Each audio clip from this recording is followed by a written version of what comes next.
नमस्कार दोस्तों, अश्व चित्र में आप सभी का स्वागत है। मैं आज आया हूँ ऐसे अश्व प्रेमी से मिलने जो स्टेलियन के भी शौकीन है, ब्रीडिंग के भी शौकीन है और राइडिंग के भी शौकीन है। जी। उनका मेन शौक स्टेलियन है। हाँ जी। तो अपने व्यूअर्स को सर आपका नाम बता दीजिए। मेरा नाम नरेंद्र सिंह परमार है। जी। आपके चैनल के सभी व्यूअर्स और आपकी चैनल का मैं हार्दिक स्वागत करता हूँ। जी। तो नरेंद्र सिंह, आपके फार्म का नाम क्या है? मेरे फार्म का नाम है जय सोमनाथ स्टड फार्म। और जय सोमनाथ स्टड फार्म की एग्जैक्ट लोकेशन क्या है? इसकी एग्जैक्ट लोकेशन ये Ahmedabad ring road, SP ring road है जी। इससे 2 किलोमीटर अंदर है, अस्ताली गांव के बगल में, जो बड़ौदा हाईवे पे आता है। और ये गांव का नाम क्या है? ये जेतलपुर गांव का नाम है। जेतलपुर है। और अभी आपके स्टड फार्म पर टोटल कितने जानवर है? मेरे फार्म पे टोटल 3 जानवर है अभी जी। 2 फिली है, एक फिली है शिवा की और एक दूसरी फिली है पर्वत की। और आज हमको आप क्या दिखाने वाले हो? आज मैं आपको जो मेरा चहीता स्टेलियन है दिलबक्स, उसको दिखाने जा रहा हूँ। और दिलबक्स की बात करें तो दिलबक्स आपके पास कब से है? मेरे पास 2 साल से है जी। और आपने घर का होम ब्रीड है या बाहर से? नहीं, मैं बाहर से लाया था जी। और दिलबक्स का शायर साइड क्या है? दिलबक्स का शायर साइड है दिलबा गानिया जी। जो अभी कोई पहचान के मोहताज नहीं है। इसका जन्म हुआ था हरियाणा के ब्रदर स्टड फार्म में जी। फिर वहाँ से वो कहीं पंजाब गया था, पंजाब से पुणे गया था और पुणे से फिर गुजरात में आए थे। वहाँ गुजरात से फिर मैंने ये परचेज किया था। और मतलब वो आलीशान लाइन हो गई। हाँ, आलीशान लाइन। डैम साइड क्या है? डैम साइड उसकी देवमणि है जी। जो डायरेक्ट देव साहब की है जी। और ये घोड़ी सुरेंद्र तिवारी जी के पास थी जी। और ये ब्रदर स्टड फार्म वालों ने परचेज किया था जी। वहीं ये स्टेलियन का जन्म हुआ था। ओके।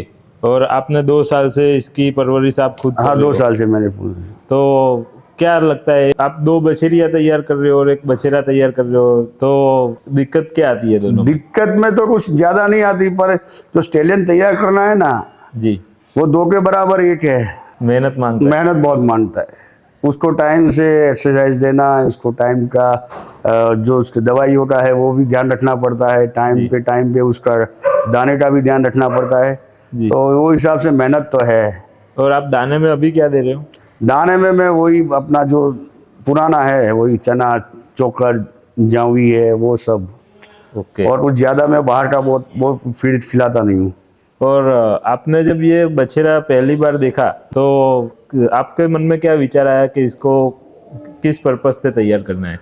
बछेरा जब पहली बार मैंने देखा तो उसकी ब्यूटी मुझे बहुत पसंद आ गई थी जी। और सबसे बड़ा तो क्या है कि इसका जो ग्रे कलर है जी, वो मुझे बहुत पसंद है और ग्रे कलर आज की तारीख में बहुत फेवरेट कलर है और सबसे ज़्यादा मेरा तो फेवरेट है जी। इसीलिए मुझे पसंद आया था, इसी हिसाब से मैंने परचेज किया था जी। बाद में जिस भाई से मैंने परचेज किया उन्होंने मुझे पूरी डिटेल बताई कि भाई साहब ये दोनों साइड ब्लड लाइन के अंदर दोनों साइड से बहुत मजबूत है। हाँ।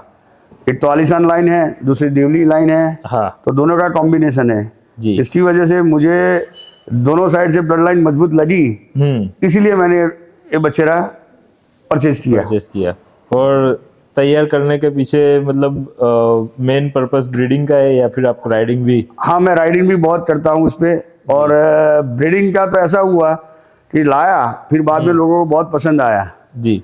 तो सबने बोला मेरे को भी कवर करवाना है, मेरे को भी कवर करवाना है, ऐसे करके फिर मैंने ब्रीडिंग में भी चालू कर दिया जी। और आपने ब्रीडिंग कब से इसकी स्टार्ट की हुई? ब्रीडिंग को स्टार्ट हुए वैसे तो देखो 11 महीना हुआ स्टार्ट करे हुए जी। पिछले महीने इसका रिजल्ट भी आने वाला है जी जी जी। और उसके बाद में 15 से 16 मेयर पे मैंने कवर किया जी और अच्छा रिस्पांस रहा सबका जी।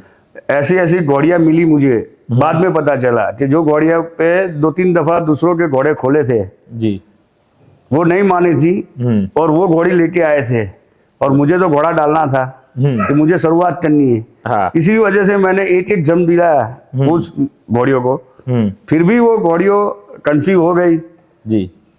मतलब जो घोड़ियां पहले मानती नहीं थी, जो मानती नहीं थी वो भी घोड़ी इस घोड़े से मानी हो गई। हाँ, तो वो मालिक भी घोड़े बहुत के खुश मालिक भी है, खुश बहुत खुश है। और जो मेरे मित्र है डॉक्टर मुंजा साहब, वो कहीं भी वो चेक करने जाते थे ना, जी वहीं से मुझे फोन करते हैं, बाबू आपका घोड़ा ऐसे ये कवर हो गई, जी ये कवर हो गई। और दूसरा तो मेन क्या है जडेजा बाबू, इसका नाम जो दिलबख्श रखा ना, इसके पीछे भी एक कहानी है। हाँ जी, जैसे ये अल्बर्ट्स का डायरेक्ट फादर साइड से तो भाई हो गया। हाँ अल्बर्ट्स मेरा बहुत बढ़िया मानीता घोड़ा था, मुझे ये कलर बहुत पसंद था पहले से। जी तो फिर उसके फादर का दिल लिया और बट अल्बर्ट्स का बट्स लिया, जी। और उसी वजह से फिर मैंने इसका नाम दिलबख्श रखा। अल्बर्ट्स आपका एक फेवरेट, मेरा बहुत फेवरेट घोड़ा। जब भी मैं उसकी थी फोटो, मैं क्या बताऊँ आपको, मेरे दिल में बसी हुई है। नरेंद्र सिंह, आपको घोड़ों का शौक कब से लगा? घोड़ों का शौक तो बहुत बड़ी लंबी कहानी है। जब मैं छोटा था, मेरे मामा के गांव जाता था जी वहीं उनके बड़े घोड़े बंधे थे, तो मैं खोल खोल के चलाने लग जाता। कई बार गिरा भी हूँ। फिर घोड़ा तो देखो, मैंने घोड़िया रखता था पहले जी 30-32 साल से मैं रखता हूँ। एक घोड़ी रखता था शौक से और राइडिंग के पर्पज से। जी फिर थोड़ा फ्री हुआ मेरे काम धंधे से, फिर मैं अभी सोचा कि भाई चलो मेरे को भी थोड़ा ब्रीडिंग का करना है। इसकी वजह से फिर मैंने, मेरी होम ब्रीड है जो शिवानी फिली है, वो मेरी होम ब्रीड है जी। फिर उस पे ही मैंने ये घोड़ा उस पे भी कवर करवाया। वो 8 महीने की अभी प्रेग्नेंट है जी। और राइडिंग में भी ये आपको बहुत खुशी दे रहा है? बहुत खुशी, जो आनंद मुझे मिलता है ना जी, उसकी कोई सीमा नहीं है, क्योंकि मुझे राइडिंग पहले से पसंद है। सुबह आप राइडिंग करो, निकल सुबह राइडिंग करता हूँ मैं जी, डेली राइडिंग करता हूँ। और अपने जो मित्र है जिन्होंने आपसे घोड़ी एक कवर कराई है, वो भी अपने पास है, तो उनसे भी एक बार बात कर लेते। जी जी जी जी। तो उन्होंने क्या देखा घोड़े? हाँ सही है सही है, ना लोगों को पता तो चले। जी, जल्पेश भाई आओ। प्रणाम साहब। कैसे हो जल्पेश भाई? नमस्कार। नमस्कार। तो आज हम नरेंद्र सिंह का वीडियो शूट कर रहे थे और आप भी हाजिर थे, तो मैंने सोचा आपका भी एक वीडियो ले लेते हैं। जी सर। तो आपकी फिली का नाम क्या है? मेरी फिली का नाम रतन कीर्ति है। अभी 2 दांत से ऊपर हो गई है। हाँ।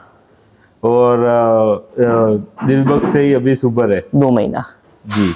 तो मेन आपको वीडियो में लाने का पर्पस ये है कि आपने जो घोड़े के बारे में मुझे बताया, तो आप व्यूअर को भी बताइए कि आपने घोड़े में क्या देखा, तो वो फिली कवर कराई। सर सबसे पहले तो मैं आपके व्यूअर्स को ये बताना चाहता हूँ जी कि कोई भी अश्व होता है जी उस अश्व की एक ब्लड लाइन होती है जी, और हर कोई अश्व प्रेमी अपने दिल के अंदर ये अरमान जगाए बैठा है कि उसके पास मार्केट की सबसे अच्छी लाइन का, अच्छी ब्लड लाइन का स्टेलियन हो उसके घर पे जी जैसे कि अभी ये दिलबख्श है, स्टेलियन दिलबख्श, वो डायरेक्ट दिलबाग रणिया का है जी और उसकी मदर साइड से देवमणि है जी। देवमणि हो गई डायरेक्ट देव की। ये ब्यूटीफुल कॉम्बिनेशन है आलीशान और देवली लाइन का जी। अभी हम गुजरात साइड से बिलोंग करते हैं, तो गुजरात साइड में नीले घोड़े का भी एक अलग ही महत्व है। हाँ, कुमेद घोड़ा काठियावाड़ी में और नीला घोड़ा भी, इन दोनों का एक बहुत ही महत्व है। हाँ मेरी जो फिली है वो रत्नाकर लाइन से बिलोंग करती है, जी तो मुझे ये लगा कि ऑलरेडी मेरे पास एक रत्नाकर लाइन है जो कि मार्केट में बहुत अच्छी लाइन है जी। सेकेंडरी चीज की इस स्टेलियन के अंदर आलीशान लाइन भी आ गई, दिलबाग लाइन जो देव है, देवली लाइन भी आ गई जी अभी। तीसरी थर्ड चीज है कि मार्केट क्या मांग रहा है, प्रॉपर ब्लेस, जी अच्छे से कान कंडीशन, बड़ा पुट्ठा, बड़ा मनिया, जी तो ये सभी क्वालिटीज जो मार्केट की डिमांड है ये घोड़ा सप्लाई कर रहा है। जी। तो सीधी सी चीज है कि जो हर एक चीज हमारी आजू बाजू में, तो हम बाहर क्यों जाए। हाँ और जबकि ओनर इतने अच्छे हैं, एक अच्छे अश्व प्रेमी है, जी तो हमें उनको प्रमोट भी करना चाहिए जो मारवाड़ी ब्रीड को, इस लाइन को भी आगे बढ़ाना चाहते हैं। तो बस यही पर्पस था कि, और मेरी घोड़ी के ऊपर घोड़ा सूट भी बैठ रहा था, जी। तो मतलब कि ऊपर वाले का नाम लेके हमने श्री गणेश कर दिए जी। और क्या एक्सपेक्ट रखते हो? जो भी आएगा वो कुदरत की करामत है जी। बस हम तो खाली व्यूवर्स के आशीर्वाद और उनके ऊपर ही चल रहे हैं कि जो भी आएगा वो अच्छा आएगा। जी। बाकी हम सब प्रेम स्वीकार कर लेंगे उसे, जो ऊपर वाले की देन है, ये तो अश्व है, हाँ भगवान ने, ये देवता है, ये तो जो भी आएगा हमारे घर पे उसे देवता मतलब कि देवता है, देवता सम्मान है, उसे एक्सेप्ट करेंगे हम। सही बात है, क्योंकि आप बहुत लोग क्या है वो मार्किंग क्या वो करते हैं कि भाई पचकिलान घोड़ी है उस पर पचकिलान घोड़ा डलवाओ तो पचकिलान बच्चा आता है। मेरी लाइफ में मैंने बहुत से घोड़े मैंने बच्चे लिए हैं पहले, जब ये लाइन का बहुत महत्व नहीं था। हाँ। हमने पचकिलान घोड़ी पे पचकिलान घोड़ा डलवाया है, फिर भी कोई पचकिलान बच्चा नहीं आया। जी, कोई मतलब ऐसा मार्किंग- फिक्स मार्किंग का कोई फिक्स नहीं होता। मार्किंग तो फिर सिर्फ ऊपर वाला ही देता है जी और क्या से क्या आता है ना वो तो समय बताता है। जी। नरेंद्र सिंह, आपने घोड़े की कवरिंग फीस क्या रखी हुई है? कवरिंग फीस का तो ऐसा है कि देखो आज मार्केट में 2.5 लाख चल रहा है, जी कभी 5 लाख भी सुना है, जी लाख रुपया भी चल रहा है। जी। पर मैंने किसानों के हित में रख के और अगल बगल के जो गांव है मेरे वहां से घोड़ियां भी आती है जी वो हिसाब से सबको सूट लगे ऐसे मैंने 31,000 रुपया रखा है अभी। जी। हाँ जी। तो लोगों को आसानी रहेगी। हाँ दोनों को आसानी रहेगी। जी मेरा घोड़ा भी प्रमोट होगा। जी। घोड़े को मैंने डीएनए भी करवा दिया है। दिलबाग से डीएनए क्वालिफाइड बच्चा है। हाँ जी हाँ जी। और मदर साइड से भी डीएनए है। ओके। तो नरेंद्र सिंह, धन्यवाद, आपने इतना प्यार दिखाया और वीडियो जी दिखाया। आपका भी खूब खूब आभार जो आप हमारे यहाँ फार्म पे आए। जी। और आप इसके सभी व्यूअर्स को भी मेरा खूब खूब धन्यवाद। दोस्तों, आपको ये वीडियो पसंद आया हो तो वीडियो को लाइक कीजिए, शेयर कीजिए और मेरे चैनल अश्वचित्र को सब्सक्राइब करें और बेल आइकन जरूर दबाएं और अश्वचित्र को फेसबुक और इंस्टाग्राम पर फॉलो कीजिए। और हाँ, आपके सुझाव कमेंट में जरूर लिखें।